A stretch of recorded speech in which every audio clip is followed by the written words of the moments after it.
ሰላም ተነስተልን የተወደዳችሁና የተከበራችሁ ውድ የቻናላችን ተከታታዮች እንዴት ናችሁልን? እግዚአብሔር ይመስገን እኔ በጣም ደህና ነኝ። የምትገኙት አራዳ ሜዳ ኦፊሻል ዩቲዩብ ገጻችን ላይ ነው። ለቻናሉ አዲስ ከሆናችሁ የዩቲዩብ ገጹን ሰብስክራይብ በማድረግና የደወል ምልክቷን በመጫን የቻናላችን ቤተሰቦች እንድትሆኑ የአክብሮት ግብዣችን ነው። እንዲሁም ደግሞ ዩቲዩብ ፕሮግራሙን ለበርካታ ተመልካቾች እንዲያደርሰው ቪዲዮን ስትጀምሩ ላይክ እያደረጋችሁ እንድትጀምሩ በአክብሮት ጠይቃለሁ። የአራዳ ሜዳ ኮሜንታተር ተስፋ ወርቅ ልዑል ሰገድ አብሬያችሁ ቆይታ አድርጋለሁ።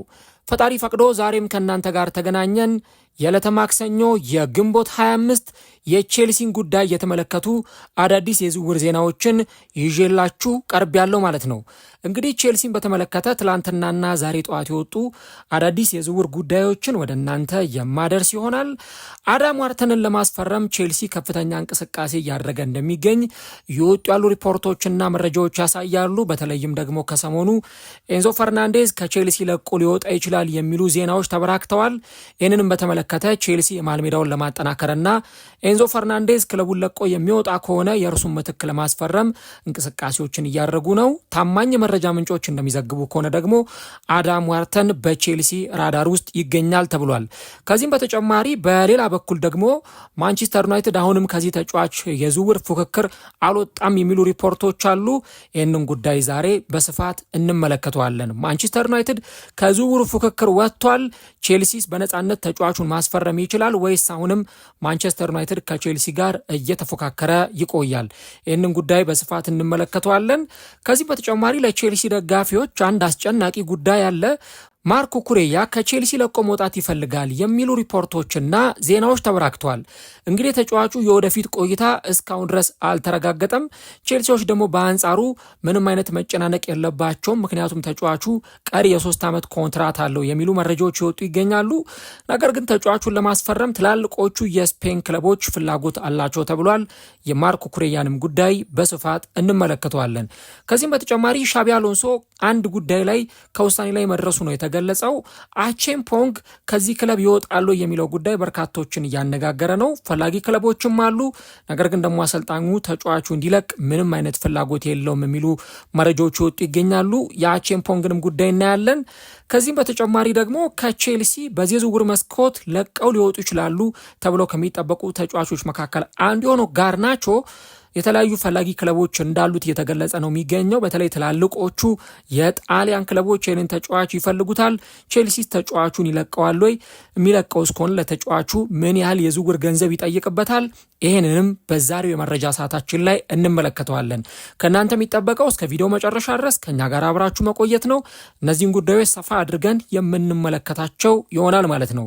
ቀዳሚ የምናደርገው የአዳም ዋርተንን ጉዳይ ነው። የክሪስታል ፓላሱ የአማካይ መስመር ተጫዋች አዳም ዋርተን እንግዲህ በተለያየ ጊዜ ከተለያዩ ክለቦች ጋር ስሙ ተያይዞ ሲነሳ ቆይቶ እንደነበር ይታወሳል። በተለይም ደግሞ ማንቸስተር ዩናይትድ ለወራት ከተጫዋቹ ጋር ስሙ ተያይዞ ሲነሳ ነበር። አሁን ታዲያ ዛሬ ጠዋት በተለይም ሁለት የተለያዩ አይነት መረጃዎች ወጥተው ተመልክቻለሁ። የመጀመሪያው መረጃ ማንቸስተር ዩናይትድ አሁንም ቢሆን በራዳር ውስጥ ከያዛቸው የአማካይ መስመር ተጫዋቾች መካከል አንዱ አዳም ዋርተን ነው የሚሉ ሪፖርቶችና መረጃዎች እየወጡ ይገኛሉ። እንግዲህ ማንቸስተር ዩናይትድ ከተለያዩ የአማካይ መስመር ተጫዋቾች ጋር ስሙ ተያይዞ ሲነሳ ቆይቷል። እነ ኤሎይት አንደርሰን፣ ካርሎስ ባሌባ እንዲሁ ደግሞ አዳም ዋርተንም በዚሁ ዝርዝር ውስጥ የሚገኙ ምናልባት ካሴሜሮን ሊተኩ ይችላሉ ተብለው ከተጠበቁ ተጫዋቾች መካከል ተጠቃሾቹ ናቸው። ስለዚህ ማንቸስተር ዩናይትድ አሁንም ከፉክክሩ አልወጣም። ይህንን ተጫዋች ለማስፈረም እንቅስቃሴዎችን ሊያደርግ ይችላል የሚሉ ሪፖርቶችን ይዘው ይወጡ ይገኛሉ። በሌላ በኩል ደግሞ እንደ ቲም ቶክ ያሉ ታማኝ የመረጃ ምንጮች እንደሚዘግቡት ከሆነ ማንቸስተር ዩናይትድ ሙሉ በሙሉ ከዚህ ተጫዋች የዝውውር ፉክክር ራሱን አውጥቷል። ምክንያቱም የአታላንታውን አማካይ ኤደርሰንን ለማስፈረም መቃረባቸውን ተከትሎ አዳም ዋርተንን ከዚህ በላይ በተጨማሪ ጊዜ ይፈልጉታል ተብሎ አይጠበቅም። ስለዚህ ቼልሲ ይህንን ተጫዋች በነፃነት ለማስፈረም ነፃ ሜዳ ማግኘቱ ነው የተዘገበው። እንግዲህ ተጫዋቹ በዚህ የዓለም ዋንጫ ላይ ለእንግሊዝ ብሔራዊ ቡድን ጥሪ ያልቀረበለት ተጫዋች ነው። 60 ጨዋታዎችን ባከናወነው የክሪስታል ፓላስ የዘንድሮ ስብስብ ውስጥ ትልቅ ሚናን ተጫውቷል። ታዲያ ክሪስታል ፓላሶች ተጫዋቹን ቢያንስ ለ1 ዓመት እንዲቆይላቸው ለማሳመን ከፍተኛ ስራ እየሰሩ ይገኛሉ። ተጫዋቹም ቢሆን ከክሪስታል ፓላስ ጋር ተጨማሪ ዋንጫን ማሸነፍ ይፈልጋል ነው የተባለው። ቼልሲ ግን የአማካይ መስመሩን ማጠናከር ይፈልጋል። ምክንያቱም ሞይሰስ ካይሴዶ እና ኤንዞ ፈርናንዴዝ ናቸው በዚህ ቡድን ውስጥ አሁን በደንብ ፋንክሽናሊ የተከላካይ አማካይ ሆነው እየተጫወቱ የሚገኙት። ነገር ግን ደግሞ አሁን ኤንዞ ፈርናንዴዝ ክለቡን ለቆ ሊወጣ የሚችልበት እድል አለ። ያ የሚሆን ከሆነ ደግሞ አማራጭ የሚሆን ተጫዋች ማስፈረም ይጠበቅባቸዋል። ኢቨን ኤንዞ ፈርናንዴዝ ራሱ ክለቡን ለቆ ባይወጣ እንኳን አማራጭ የሆኑ ተጫዋቾችን የመሃል ሜዳቸውን ለማጠናከር ማስፈረማቸው አይቀርምና አዳም ዋርተን ምናልባት ለቼልሲ በጣም ኤክሳይትድ የሚያደርግ ዝውውር ይመስለኛል።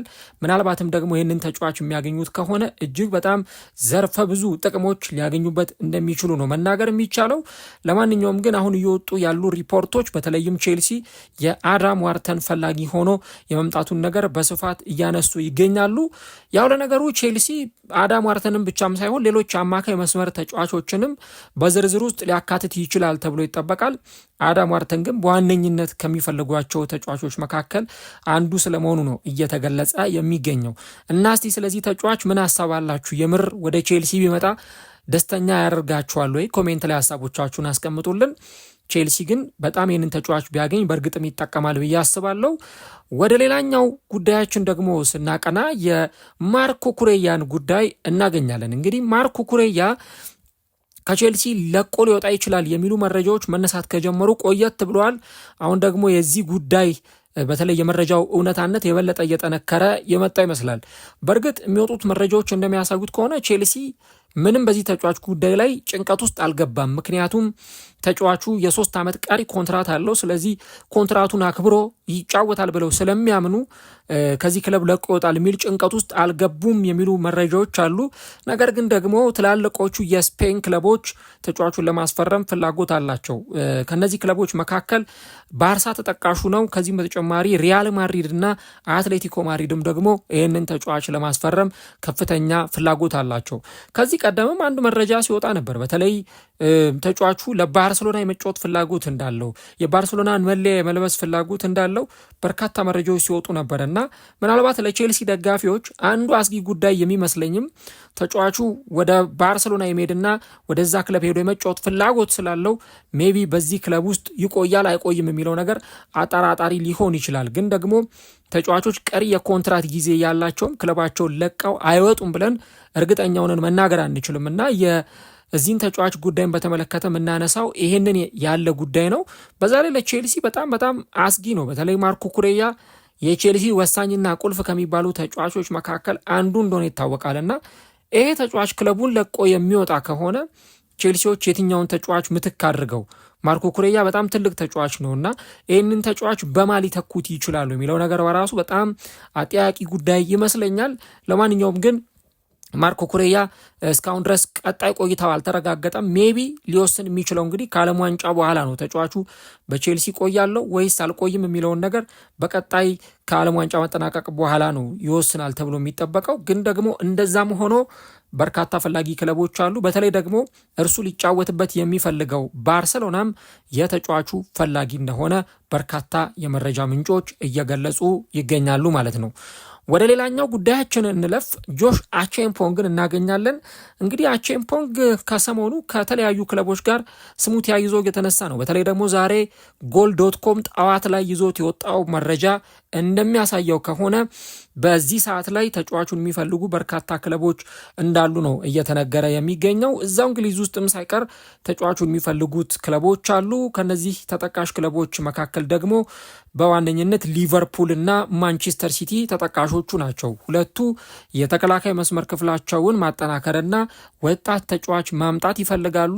ታዲያ ከነዚህ ማምጣት ከሚፈልጓቸው ተጫዋቾች መካከል ደግሞ አንደኛው ይህ ተጫዋች ስለመሆኑ በርካታ የመረጃ ምንጮች እየገለጹ ይገኛሉ። ሪያል ማድሪድም የስፔኑ ክለብም ሳይቀር ይህንን ተጫዋች ለማስፈረም ፍላጎት አለው የሚሉ መረጃዎችን ጎል.ኮም ይዞ ወጥቷል።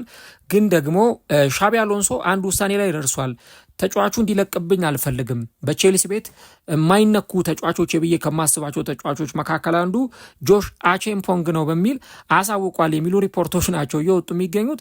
ስለዚህ ይህን ተጫዋች በቀላሉ የትኛውም ክለብ መጥቶ ሊወስደው አይችልም። እንግዲህ ተጫዋቹ ገና በ20ዎቹ መጀመሪያ ላይ የሚገኝ ተጫዋች ነው። ከዚህም በተጨማሪ ፕሮሚሲንግ ታለንት ወይም ደግሞ ይሄ ለወደፊቱ የቼልሲን የመከላከል መስመር ለዓመታት ይመራል ተብሎ የሚጠበቅ ተጫዋች ነው። ስለዚህ እንደው በቀላሉ ሻቢ አሎንሶም ቢሆን ይህንን ተጫዋች ይለቃል ተብሎ አይጠበቅምና ተጫዋቹን እንዳትነኩብኝ ብሎ ሻቢ አሎንሶ አስታውቋል የሚሉ መረጃዎች ይወጡ ይገኛሉ። ግን ደግሞ ተጫዋቹን በተመለከተ ፈላጊ ክለቦች የቼልሲን በር ማንኳኳታቸው እንደማይቀር ከነዚህም ውስጥ ትላልቆቹ ክለቦች ከእንግሊዝም ቢሆን እነ ማንቸስተር ሲቲ እና እነ ሊቨርፑል ተጫዋቹን ለማስፈረም ከፍተኛ ፍላጎት እንዳላቸው ነው እየተገለጸ የሚገኘው ማለት ነው። ከዚሁ የዝውውር ጉዳይ ጋር ተያይዞ ወደ መጨረሻው ጉዳያችን ስናልፍ የአሌሃንድሮ ጋርናቾን ጉዳይ እናገኛለን።